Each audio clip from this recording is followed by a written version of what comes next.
Nevermore. Fluffer Nutter. Highbrow. He's just a poor boy from a poor family. Boo, boo, boo, boo, boo, boo, boo, boo, boo, boo. Nevermore, nevermore, can you write me Poe? Blue, blue, blue. His name is Poe. 1, 2, 3, 4. Sitting on the bench. Writing's really hard. We need another snack. And that is just a fact. Oh. Hey, this is Shauna. And this is Trisha. And this is Two Girls on a Bench. The spooky podcast. Welcome to All the Horror. During October, we're going to be writing scary stories on the bench. And eating lots of candy on the bench. And this month, we're also going to have lots of guests on the bench. Tons. All of our great friends. We've joined this podcast group. And we are joining together to bring you a Halloween-based episode for every day of October. In case you don't know, that's 31 days of Halloween stuff. What? You can find everybody that's participating at hashtag All the Horror or at All the Horror 18.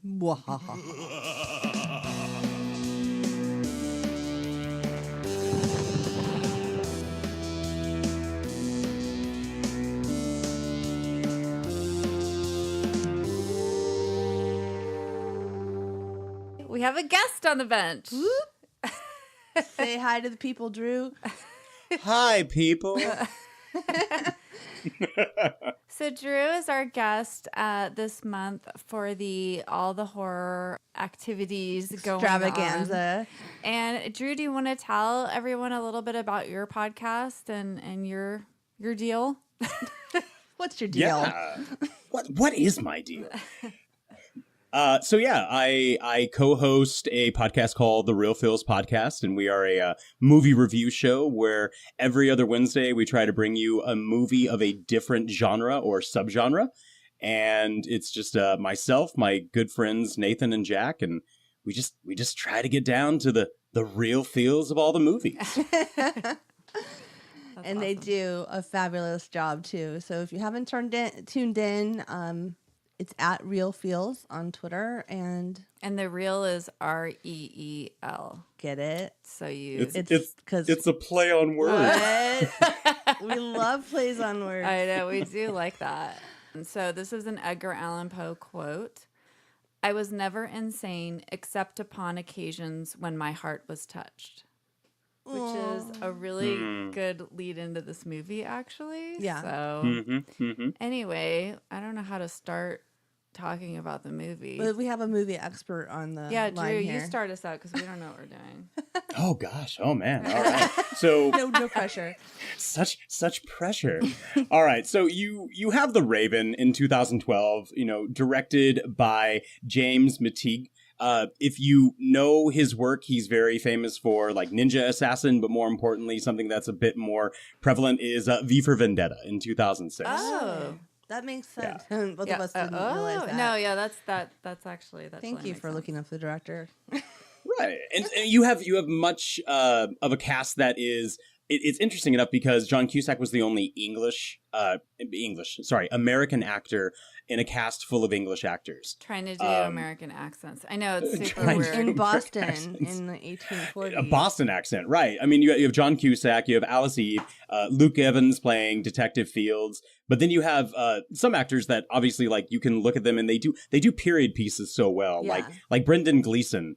You recognize him from, like, Gangs of New York. Playing the Irishman who had the notches in his club. Oh, yeah. And Kevin McNally from Pirates of the Caribbean. There's also Mr. Bates from Downton Abbey is the barkeeper.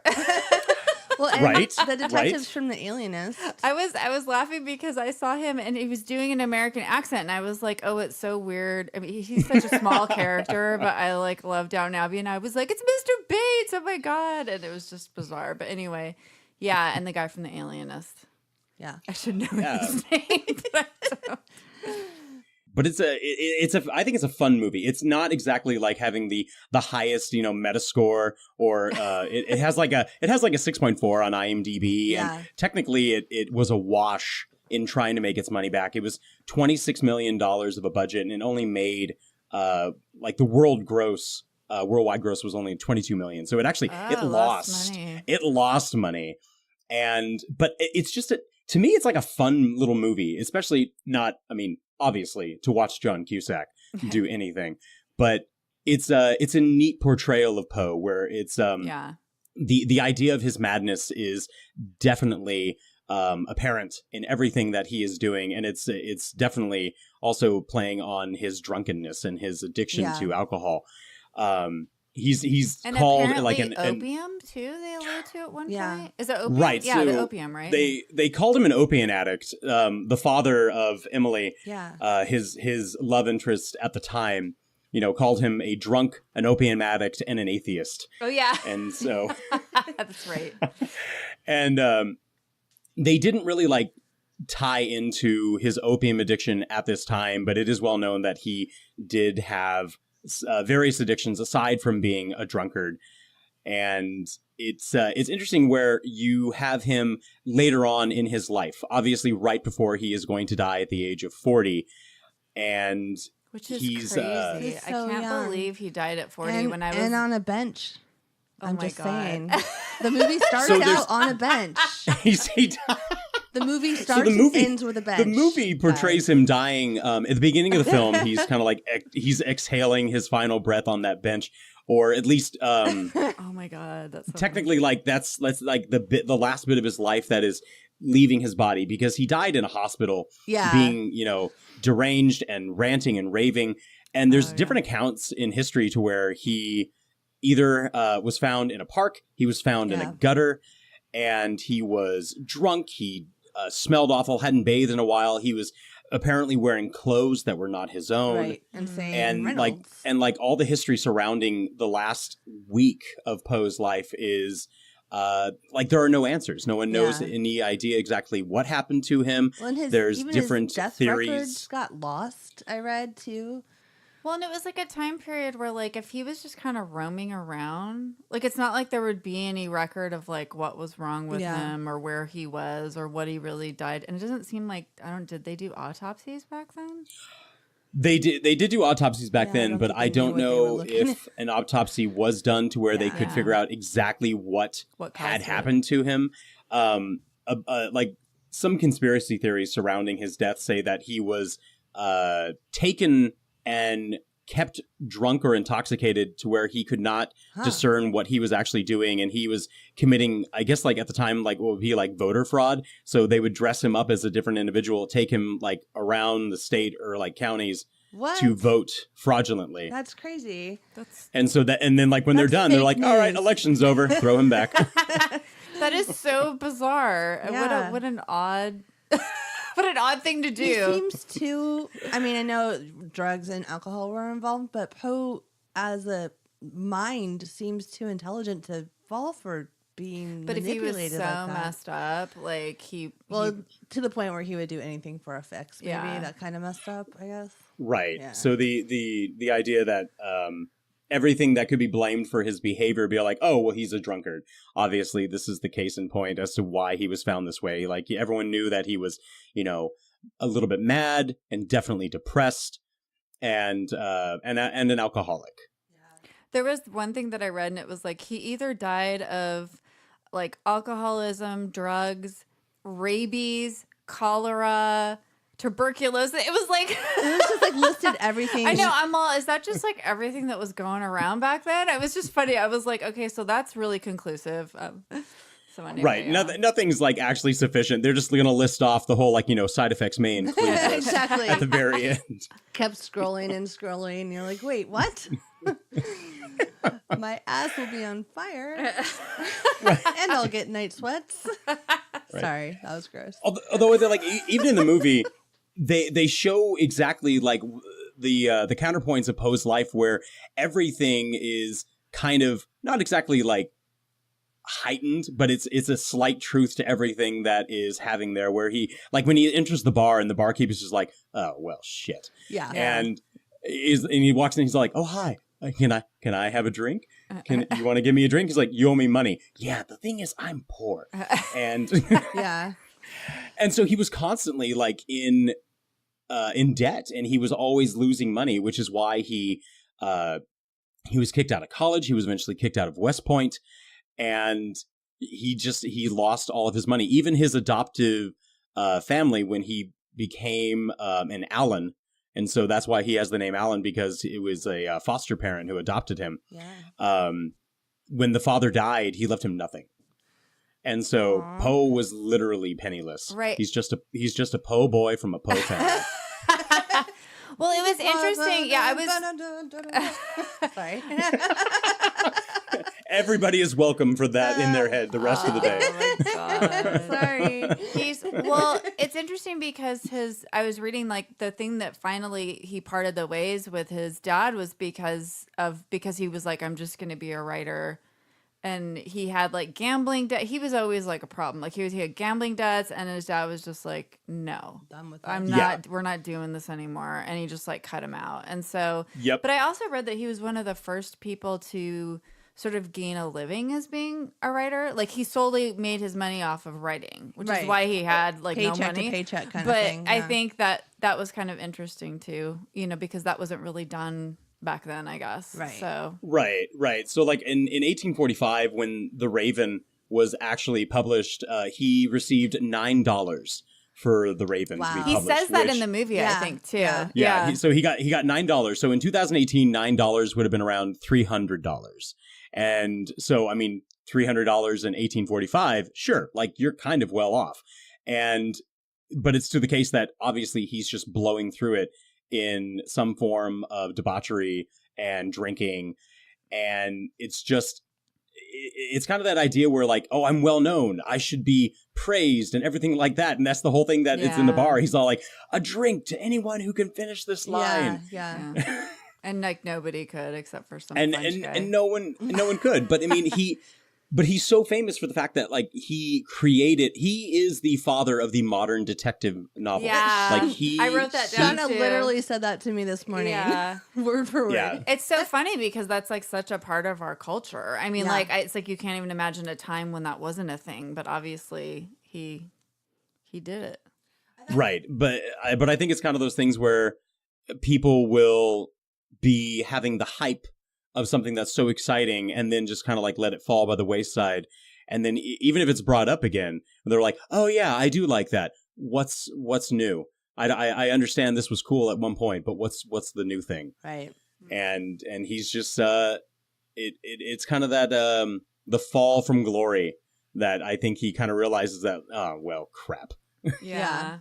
Well, did you suspect the dude who ended up being in when the first time you saw the movie, So when I first time I saw the movie, I did not suspect what was his name? the killer to be This is a spoiler, everybody. This movie's super old, so Yeah. just get over it if you haven't watched it. Okay, sorry. Oh, I okay. have to Well, say in that that- because, in- it's like, come on. Okay, sorry. in go that ahead. case. In that case, yeah, no, I did not suspect that it was Ivan. Well, they barely show him in the movie, too. He's the Right. typesetter for the paper, Right. and he just runs in and out. The only time I started to suspect him was the last thing Poe wrote, when he was kind of lingering and reading it more and saying like, I still didn't suspect him. I did, and then. But I thought it was interesting that the Emily was trapped underneath them the entire time, like the entire chase. Oh, yeah. You know what I mean? Like she was Oh, right there, and But then you almost realize that that's clearly where he's been living. yeah, down underneath. It's like he's down there, he's recreating this like, gothic, like semi, like, I don't know, literary erotic bat cave that he can sit in his and little writing cave. it'd be all like, oh, I am Poe. Yeah. I'm exactly like Poe. I almost thought at first that his little cave looked like Poe's place, like Poe's apartment or whatever, or whatever he was Yeah, living just in. just with like less lighting. Yeah. And, he always had And, like, he cave always walls. he always has to have this dark Not atmosphere. much of a dusk. Yeah. Yeah. And what was with all the capes? There was a lot of capes in this movie. Was that it? Do you not own mini capes? I do actually. I don't know a time have when 4. I don't leave the house without a cape. I have 4 capes, Drew. So I'm just saying, and my kids have more. But Well, I will say that, like, overall, I actually did like this movie. I mean, I thought it was interesting. We were talking about this before. Sometimes it was hard to buy John Cusack accents. as Poe. Like every now and then I'd be like, wait a minute, you know, but for the most part, I do, you know, I did like it. And the only thing I didn't like, but it's like, I said, I was thinking it to myself in the beginning, and then I'm like, well, the whole story is based on this, so I can't not like it. But I didn't like their love story. I didn't They didn't buy really it. go together, did they? I didn't buy it. It felt lecherous when he was kissing her. Like, No, it just felt like they weren't. I didn't feel any chemistry, or I felt like Between it the needed to be a actors? different girl, like for she's him. a Maybe good actress. Like, she's been in tons of stuff, but like, But I she don't was know. flat. Something was Yeah. weird about that, and so I wasn't like, I didn't sort of buy that, like, you know, he'd go to the ends of the earth and sacrifice his life for her. Like, I just kind of, that part of it fell flat for me, and I was kind of, that was the only thing that I sort of, that gave me pause, because I loved the rest of the story. I love all the murders and stuff. I mean, I Yeah. think that was so cool that they were based on the stories, and like, I love Right. that premise. I think it's super cool, but the part where it was like, I don't know, just like their interactions, and they don't have a lot of interactions because she No. gets kidnapped so quickly. You don't get to see anything develop between them except Yeah. for the you know. But I didn't buy it though. Anna Lee. I don't know. What do you think? Sure. I think you're to understand that there is some type of history there as well, because like when he stops the carriage and he gives the horse the little sugar cube to eat, you know, even the driver says, "Oh, no, Mr. Poe, not again." Mm-hmm. So obviously this has been going on for some time. Even when he gets into the carriage, he tells the father, he's like, "Don't worry, I'm not here for money." And the father has had it so up to here with him where he literally says, "I will shoot you. Yeah. I will shoot you in my carriage. I don't care. I'll buy another." I mean, it's obviously that, you know, Poe has been in and out and trying to swoon and, you know, make his way towards Emily's life and somehow, you know, get the father's approval, but he knows that he'll never have it. And it might be like, again, like a callback to where he's much older. Like it's around the point where he is like, you know, 34 or 39 or 40, right before he's going to die. So She's his like- first wife / cousin, She was Virginia, 13. Yeah. she I was know. 13. She was 13 at the time. They had been married for 10 years, and she died of tuberculosis when she was Right. 23.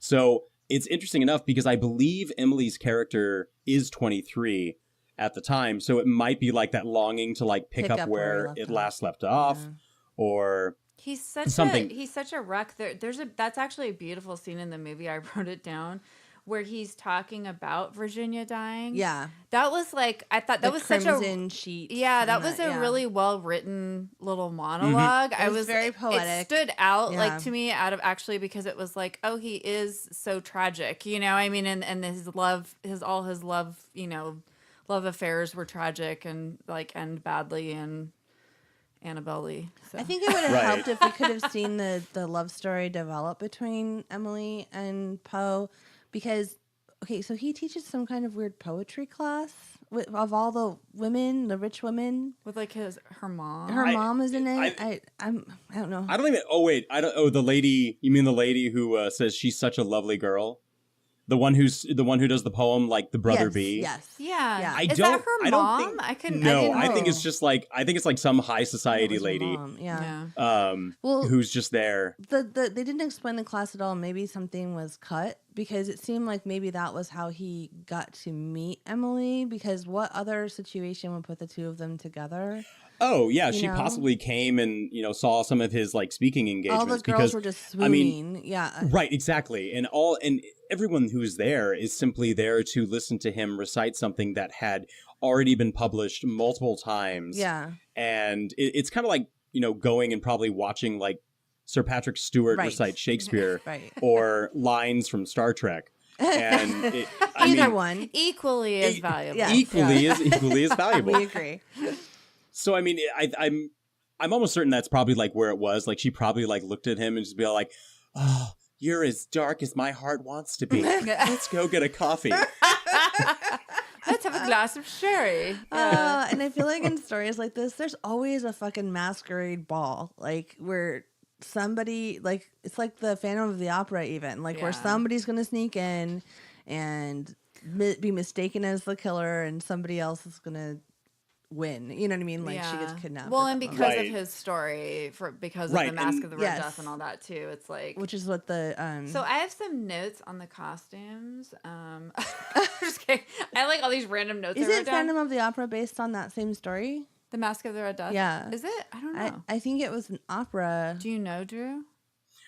So we were There was an old we were black and actually white studying movie. with my assistant coach acted at the decathlon as well, and we're studying the 60s, and one of the stories is the Phantom of the Opera's friend. I forget the author, but we were also like looking back at Phantom of the Opera. I'm not sure if it's inspired by the Mask of the Red Death, Yeah. but it's an older tale. I'm fairly certain it actually came out before Poe wrote the Mask of the Red Death. Oh, okay. Yeah, because it's like a because silent movie, I think. Right. So remember it was seeing it, it was a silent movie, and then it was I believe it was a story, like a novel Okay. before the movie came out. Well, yeah, if I'm because this was correct. the 1850s. Yeah. There wasn't film. Yeah. No. then. Well, I mean, obviously there's Yeah. No, Wait, I'm all obviously not, what? though. no, there were secret films going on you didn't know about. All right. secret, So I secret thought that technology John kept away. Cusack's mask was so awesome. It's creepy. It was super creepy, and it was cool because it covered his whole face. I was and it completely, had an opening for his goatee. I was completely underwhelmed by her mask. Yeah, I what was like, was- everybody had these elaborate costumes Yeah, and what like was her beautiful little hats and like Tiny mask. things where there'd be like a mask on one side and another one on the other. Yeah. And hers was just like this little doily she stuck on her face. And I was like, you don't look masked at all. Like, this is so dumb. Anyway, I'm sorry. Well, I mean, remember, like, she wanted to change her costume, and her father said no. So, know. I mean, He's she such a obviously... She may have had something a little bit, better planned, but I agree. I did like John Cusack's mask that he had there. It actually reminded me of the mask that The iron. from Gladiator that he Ah. first goes out into the stadium. Because it leaves the mouth open, but the fabric or the pieces of the mask go down along the side. yeah, it like literally covers the whole face because a lot of them like they just kind of cover their eyes Yeah. or like just the top part of their face. I just thought it was cool. It was Yeah. like a different design. I was Well, impressed and, with and that. Yeah. he was not recognizable with that on. Like you could. Yeah. No. Yeah. Yeah. So No, like no, she no. didn't even recognize him for a minute, which I thought was good, but Right. And she's reciting Annabelle Lee, which to someone else. Yeah. to someone else, and I'm Oh, wondering I thought like she does knew it was him.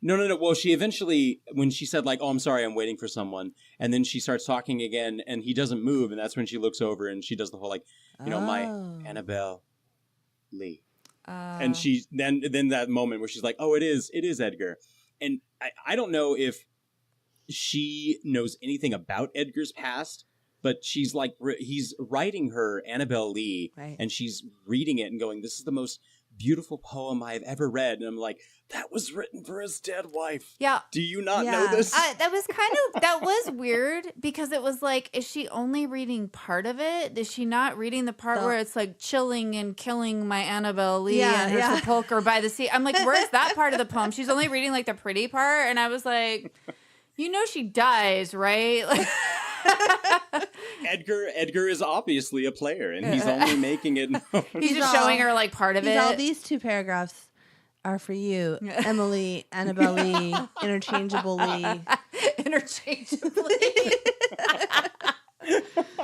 whoever you may be. Oh, my gosh. gosh. It was good though. It was like actually, I mean, I enjoyed the movie because I hadn't seen it before, and so it was kind of just it was a fun movie to watch. It's totally the genre that I like, which is like sort of like crime, Suspense, thriller. detective, like serial killer, I thought it. period piece. I thought they were in London when it first started, and I was like, good Lord, these accents are terrible. And I think that's because of all the people who actually are British doing Boston or Old American. It's like that weird old American accent where you're like, what is that? Then when I'm like, oh, it's Boston. And I was still kind of iffy on the language. Like at one point, John Cusack jumps up over the desk of Emily's dad and says, something, you fucking da la la la. Like we have to get the killer or find Emily or whatever. But he says fucking. And I'm like, I don't think that would have been in the like vernacular of this time. You know what I mean? Oh my like, god, we should do a history of swear words. That'd be so interesting. that sounds great. All right, Drew, sign up with us. So, I mean, the movie itself was actually set in Baltimore, but the Or filming Baltimore. was done. It was done in Hungary and Serbia, and so it wasn't even like filmed anywhere near That's funny. That's funny. the United States. But I mean, they obviously needed that like dark and kind of like morose atmosphere. Crumbling, brick. Right. Cheaper. I mean, to I film. desperately tried to find out like what he was saying in the beginning as he's wandering the streets and he comes across the dead cat that was pregnant. Yeah. I mean, he's talking to it, and I tried to put on subtitles, and all it says is like speaking foreign language, and I was like, all right, well, I was like, it's either Latin, it's either Latin or Italian, and I can't. Yeah, that was weird. Yeah. I wondered what he was saying too. It was so sad and like gross. It was also gross when he had the human heart. Why did he have a raccoon as a pet? Because he's I just found that to weird be like that. Right, he's so peculiar. So retro. I mean, He's so retro. I'm just kidding. I'm gonna get a raccoon as a pet. No, and then it's like she's like, "What's he eating?" He's like, a human heart. Like I got it from my friend at the morgue to get inspired. I was like, "What the?" I'm sorry, like that is not like a cool thing to get chicks to like you. I don't think. Although I guess it worked for her. Hey, but... that's like when what's his name in that one movie oh, shit had a coffin in his bedroom to impress chicks. Oh, St. Elmo's Thank Fire. you. Yeah. And what's his name? good gosh. Sorry, I never know the names of anything. You know this by now. Andrew McCarthy. Andrew McCarthy has a coffin in his room, and she's like, "Why do you have a coffin in your room?" And he's like, "To get chicks." Maybe that's why. Maybe Poe is like taking a little, tour down that avenue. Like, Yeah, human heart, raccoon, get chicks. I don't know. There's a note, just in case. Yeah. Anyway, I really like this movie. Thank you for accidentally recommending it to each other. You're quite welcome.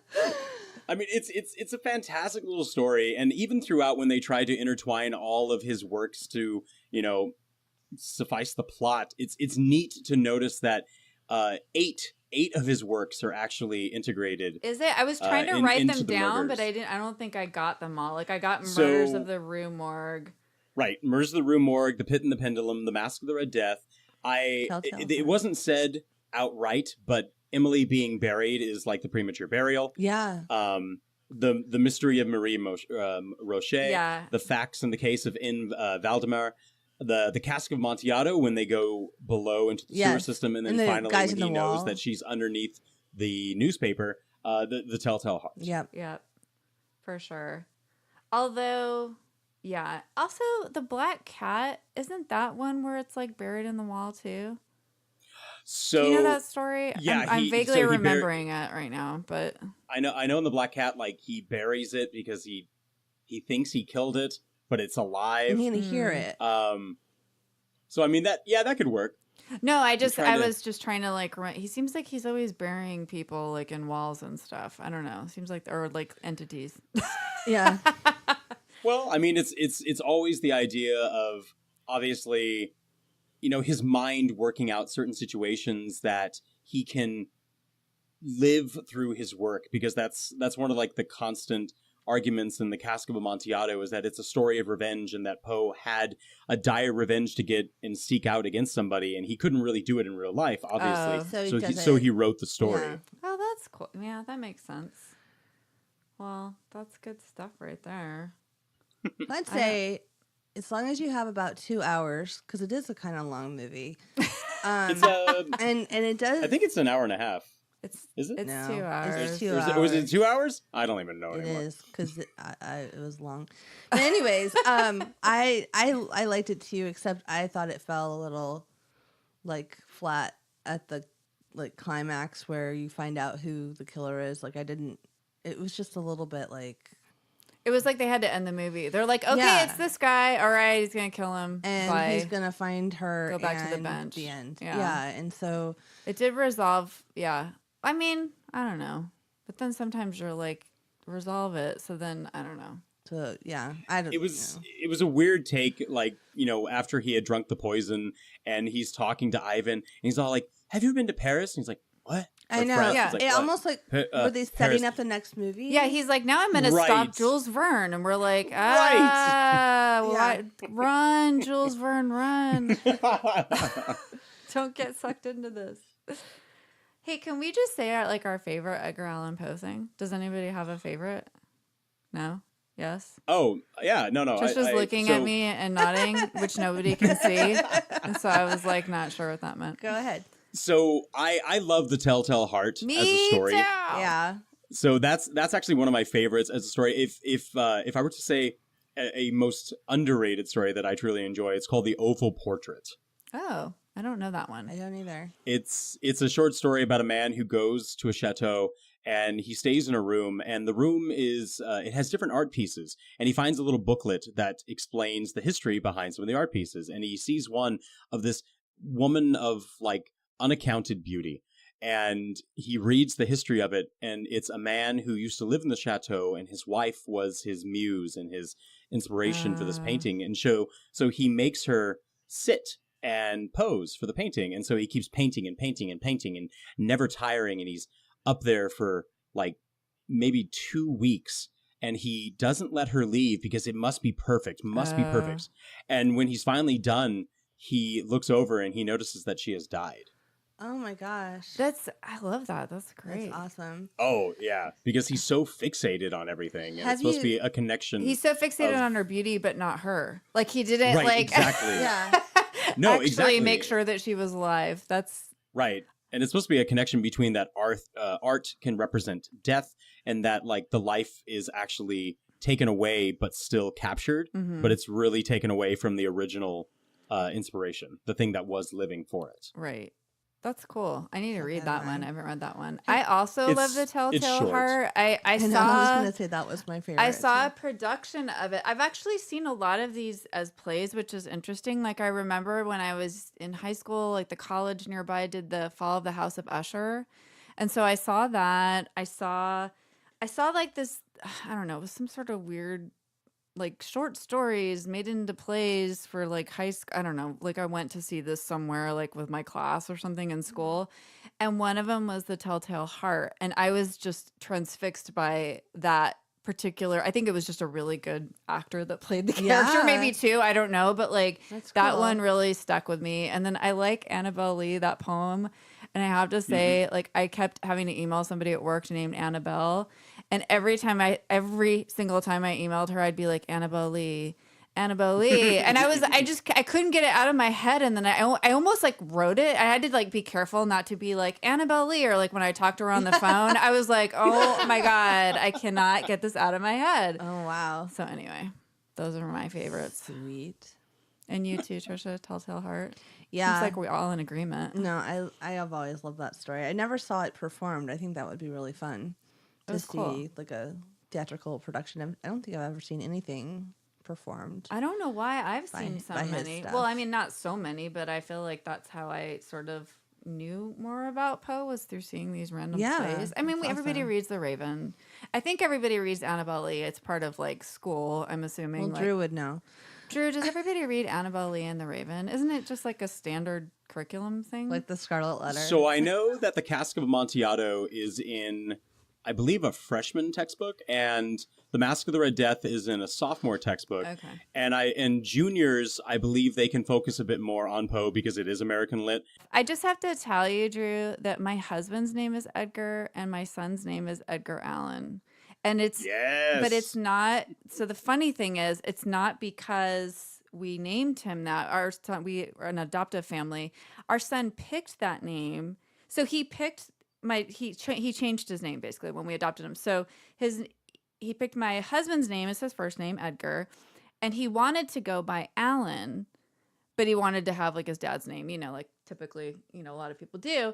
And so his name is Edgar Allan. And I was like, oh my God, he is going to just like someday that's just really going to come out and people are going to be like Edgar Allan Poe. And of course, right away, like, when we started middle school, like we're like, it's Edgar Allan. And they're like, Edgar Allan Poe. And I was like, oh, they you have did? no idea. Oh, yeah. wow. No, one of his teachers, not like the kids, but like one of the teachers said it. And I was like, yep, it's coming. He would probably like these stories, though. I know they're like maybe a little bit above his head, but I feel like he would. Did he do it intentionally? No, he was No. 9 years old. That's had no that's even better. idea. That's even better. Yeah. No, and I'm really into all the different spellings of Allan because Edgar Allan Poe is Allan, and that came from his adoptive family. Right. And it was his middle name, which is interesting. It's just, sorry, I'm so like transfixed by these because there's so many spellings of Alan. My dad is Alan, Allen, and then my son is Alan. Okay, that's sorry, Wow. everybody. There's a lot of letters, but I just like I get like so because every time you look up stuff about Edgar Allan Poe, they spell Alan a different way every time. Like, and I was like, what's the actual like spelling? So anyway. It's interesting. Super obsession by me. All right, done. I think we might need to have a snack. Give me that snack book. I think that what Shauna brought for us for a snack is loosely based on the fact that I have an aversion to chocolate covered marshmallows. Right? Yeah. Yeah. She wants to torture me with that. I don't want to torture Which is in the vein of Edgar Allan Poe being a tortured soul. So it does go along with the theme of today's episode. Holy crap, that is horrifying. Okay, so I wish we're gonna have to like text you. We'll take pictures of it, but so wait, put it up, looks like just a put it up weird next to your face. character from Gumby that they cut out because it would scare children at night. So these are What the called, fuck is these are like these are a Mexican candy called payasos, and Like, it's get closer basically. to the mic, dude. Oh, I'm sorry. I'm like just like walking away from everything. So they're called payasos, and that's a clown. And so the picture, like it's a clown. Basically, it's just a big chocolate covered marshmallow on a stick with a crazy candy face on it. Like a gumdrop face. And so, but like, yeah. And so I was like, these are great. I love them. Like I can't wait to get them all the time for some weird reason. And also, people often find clowns to be scary. I love clowns, but some people think they're scary, so I thought maybe this would be a good scary thing for some people. Trish, Now, if you altered the faces on the marshmallow, can you make little like puppets? Can you put on a little show? oh, we should. yeah, oh, we, yeah, we maybe could totally do won't. that. I'm just gonna take I'm sending one you a bite. picture on our TM. I think because they're you have to see delicious. how I just took a horrible bite. this is. It's delicious. Take a small bite, Trisha. I don't want to eat that. Oh yeah, yours has like a weird. Here, let me take a picture of it. It's like I don't know why. Oh my You god, get that is I terrifying. told It's you. kind of terrifying. The face on mine is like crooked. Thank you, Drew, for understanding my fear. It's so And then good. look at the package. Okay, wait. Sorry, I gotta take a picture of the. we may need to I mean, cut some of this out. I'll cut this out, but because like, it's just us like sharing like snack pictures with you. I had to I'm looking send at it, to it's like, him. oh no, not my gumdrop buttons. They replaced my eyes. It looks like the little the gingerbread man from Shrek, where he's like, Right. and he's like getting tortured, and he's like, please don't cut off my legs, like. Oh, good God. And then that's the package, and then there's Shauna's with a more fucked up face. Oh my God. Sorry. I mean, the face is like, it's cute, but it's also terrifying to like imagine that, you present that to a child and all they can hear in their head is like, wanna be friends? Yeah. so scary. Don't eat me. I know. Don't eat me. Yeah, I'm sure my kids would love to eat this, but it scares me. Just take a bite. Good job. Trisha. I'm tasting it right now. All right, just take a bite. It's like you're gonna hate it. That's exactly what everyone Yeah, wants. no, it's super chewy marshmallow with like a waxy dark stuff wrapped around it that I think is supposed to represent chocolate. Not a fan. All right, but they're super fun. Come on. And also, there's a weird minty flavor from the gumdrops that is spread into the chocolate Oh, I don't have marshmallow that on flavor, mine. which is not. It's like having toothpaste and then taking a bite of a marshmallow. Oh, no. Delicious. No. Drew, do you like marshmallows? I do like marshmallows. marshmallows. I'm not like a huge fan of marshmallows by themselves. They usually got to go with something. So maybe in some cocoa or in a s'more. Do But you not like them covered in chocolate? Like, Shauna's being like she's looking at me so mean. she's trying to get me to join the She's team. gonna You know what's bury weird? me in the I'm not wall. like a huge sweet. With I'm not a huge marshmallows. sweet fan. you're not a huge sweet fan? You know what? I'm not No. really either. Actually, I'm Yeah. definitely more of like a salty, like, chips or popcorn. But for some reason, that's my game. I like marshmallows covered in chocolate, and it's just like this cheap marshmallows covered in Yeah, chocolate. no, for sure. I mean, like that stuff. I mean, of course, I'd love a good marshmallow covered in good Someone chocolate. sent me a recipe on Twitter for homemade marshmallows that his wife covers in chocolate. Oh, I think it was so good. Chad. I'll have to look it up. But yeah, I was like, well, maybe I would like that. I didn't know people could make marshmallows.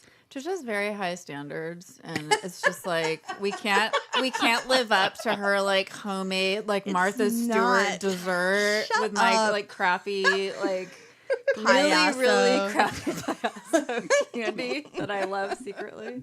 It's not a secret. Do you not actually. press your own grapes for your wine? Oh God, you had to buy your wine?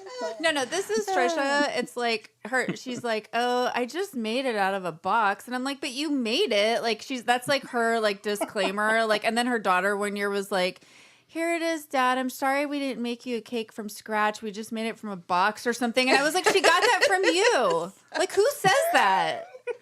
As like a 5-year-old, she's all guilty because she didn't like make I'm it from warping scratch. my children. I knew It's it. super funny though. No, she's just like very gourmet on the I got that baking. from my mom though. I know. If she used a box on something, she would be like, "It's just box brownies." Like, but if she like jazzed it up, then it would be okay. Like, That's crazy. I have only made box brownies. If anything, I bought these at the store. Here they are. I know. The last time I made homemade brownies, I mean, it sounds morbid, but it was my grandmother's memorial, and my grandma's brownie recipe was like the shit, like dark chocolate. Oh no, creamy. it's good. It's You made it amazing. for us Yes. before. It's ridiculous. And it takes a while to make, and it's just all real chocolate, and it's so good. So Oh, there you go. it's worth it if you really have a is special worth it. occasion. Or So- If you want the calories. yeah, go ahead, Well, there's Trisha, that. and make me those homemade marshmallow covered chocolate. I'll from find the scratch. recipe and make it for you. I have no So, idea how to make candy, but I have a brownie recipe that might fixate for both of you. I mean, it does have marshmallow in it, and it's one that Ooh, Rocky Road. I've had for years and years, and I used to make it in elementary school all the time. I call it like a diabetic's worst nightmare. And so it's a homemade brownie mix on the bottom, and then once that's cooled, you add marshmallow fluff on top of that. I love marshmallow fluff. And then in a saucepan, you melt down milk chocolate chips and peanut butter. Oh my And god! And then you add Rice Krispie cereal to that mixture, and then Oh, you it put keeps that getting on better. top of the marshmallow fluff, and then it's into the fridge, chill, cut, serve. See, I would like that. That has like everything that you ever needed. It has a brownie, the marshmallow. What was it? It was chocolate and And Rice peanut butter Krispies and and- Rice So Krispies. yeah, milk chocolate and peanut butter. So you get like the It's like a brownie taste, you get the whatchamacallit. marshmallow softness, and then you get a chocolate peanut buttery crunch. But like a really good whatchamacallit. Yeah, that sounds amazing. No, but whatchamacallits don't have marshmallow in them. I feel like that just took it to the next level. Yeah. The marshmallow fluff. Yep, God, I just kind of want marshmallow fluff sometimes. just like, with a spoon. No, I like to put it on something like you know how you can make it with like peanut butter and like a sandwich. Oh, what a No. fluffer A nutter? fluffer nutter. It's a thing. That sounds like a totally different thing, you guys. I know, Like, I know. It does not sound like a sandwich. That's like something very special. Maybe No, but that's what title the episode that. That's what it's called. it's all like close of the raven. Oh, good lord! I can't believe you've never like heard of that or had that. I've never heard of that You or don't had like that. marshmallow. No, you're such an asshole. I like marshmallows. I'm not a fan of the chocolate covered. I told you, the crappy chocolate covered no, I know. Santa Clauses. That's exactly which is why you bought the I clowns. tortured you. Also, they're just funny though. I mean, come on, it's a clown. Oh no, I it's mean, hilarious. I love a good clown. It's perfect. So. You like me? Uh-huh. Write it, bitch. We had a writing prompt. Go, Shauna. Here's the writing prompt for today, inspired by our Edgar Allan Poe Yes. experience. I woke up to hear knocking on glass. I thought it was the window until I heard it come from the mirror again. There it is, people. What? You may want to do this one. It's pretty good. The writing prompt itself is already scary. It's such a, I know, it's like its own story. I'm, well, I don't need to write anything. That was pretty good all by itself. The writing prompt is threatening me by how good it is. It's giving me pause. So, Drew, as our guest of honor, would you like to share yours first? It's like, wait. Ooh. So what kind of like lucky thing is this? He's all, oh, okay. Sure. All right. All right. All right. So, I woke up to hear knocking on the glass. I thought it was the window until I heard it coming from the mirror again. The dread that overwhelmed my body was nothing compared to the repeating sound of the knocking. It almost seemed to be paired with how fast my heart was beating. I looked over from under my blanket to see a sunken pair of eyes looking back at me. My eyes.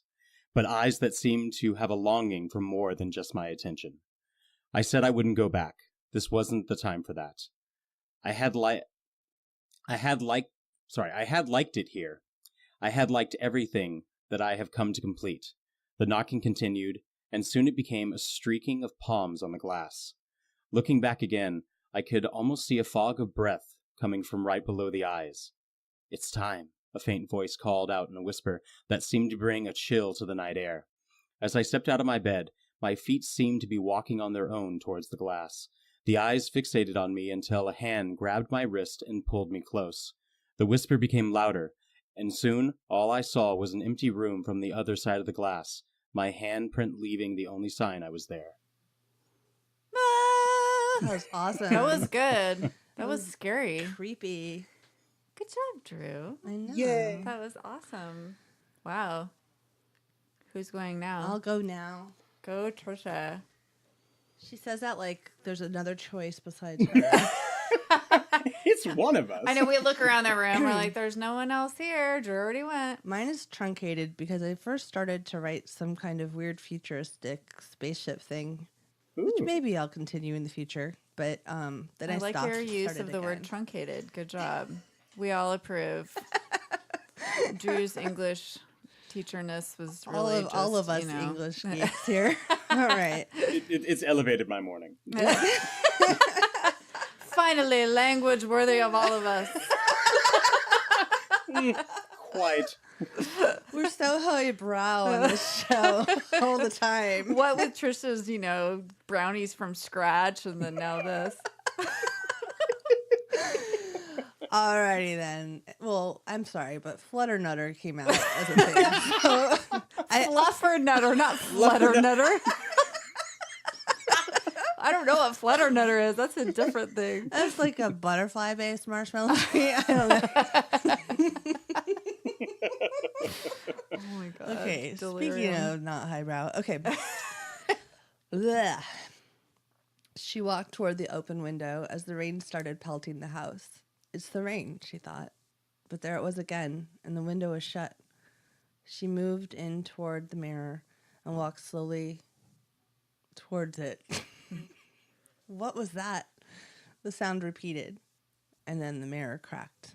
Oh, your mirror cracked. What's the sci-fi one? I want to hear it. Can we hear it? Yeah, it's like 3 lines, though. Oh, that's okay. It's just like, there it is, that sound knocking. What the fuck is that? Lights on. Clearly there's no one here. Check locks. Impossible. Wait, there it is again. And then I... Oh, I like that one. I want to hear that one. Yeah. That has potential, yeah. Yeah, that one's like... So I was like, I was trying to like picture someone like in a pod, like... Yeah, no, I like the lights on, and Yeah. I like that. That's cool. And then I got... That's like... Oh, sorry, I was going to say that's very reminiscent. I had just finished reading the Cold Equations short story with my sophomores, and it's about a guy piloting a ship, and he thinks he's totally by himself because he has to be, and then he finds a stowaway. Nice. Oh. Yeah, I was going to do something about the reflective walls, and I got stuck trying to describe that, and then I got pissed, and then I moved on. So, I mean, that's the point of a prompt, right? It's a lot of emotions in 3 minutes to have. That's very And then confused. start another one. Wow. Yeah. Okay, I'll do mine now. Okay. I thought it was the window until I heard it come from the mirror again. I don't want to look. I'm afraid. The knocking. There's someone in the mirror again. It's my fault. My friends made me do it. Bloody Mary. They made me stand in front of it and say it 3 times. I never saw anything, but now I hear the knocking every night at 3 a.m. I don't want to go into the bathroom. I'm afraid she'll come out of the mirror. I don't know what she wants. Okay, I'm going. I go into the bathroom and see words written on the mirror. They say, "It's not Bloody Mary." Don't read that to my daughter. She's scared to death of Bloody Mary. We're all scared of Bloody Mary. We're traumatized by it. Are you scared of Bloody Mary, Drew? You know, I have to balance my fear between Bloody Mary and Candyman. So. Nice. Well, then I definitely won't make you look at these payaso candies because that's sort of seems I sent him pictures of combine it, them all. Don't look at that before you go to bed. Wow. So anyway, I think that was a really fun conversation. It's so fun to have like a English literature based conversation in the morning. Yeah. I highly recommend it to everyone. Over our tea. It's the best part of waking up. Drew, you're such a great conversationalist. Thank you. That was a lot of fun. Yeah, it was awesome. Yeah, this was a hoot and a half. Hoot and a half. That should be like a rating system. We're like, is it a hoot or a hoot and a half? Oh, it's only a hoot. We're so sorry. What's above a hoot and a half, though? 2 hoots. 2 hoots. Yeah, but we don't have the funding for that, so it's only a hoot and a half. 2 hoots on a bench. Oh, there you go. You should do like owl stories. 2 hoots on a bench. 2 hoots. Oh, look, I didn't even think Owl of that. stories. That's like our children's story that we should write right now. Yes. After all the other things we have to do. Well, Drew, thank you so much for joining us today. Thank you. This was fun. And everybody check out Drew's podcast. Real Feels. And what are all your, do we already do this? Where are all your Twitter and Instagram and everything? So on Twitter, we are at Real Feels, and that's REEL. And on Facebook, just check out Real Feels Podcast, or you can shoot us an email at realfeelspodcast@gmail.com. Awesome. Good stuff. And we are everywhere as well. 2 Girls on a Bench, but obviously you're listening, so you already know that. But you can follow us on Twitter at 2 Girls on a Bench, and everywhere else. All right. Thank you so much, everybody. This was a podcast from the Podfix Network.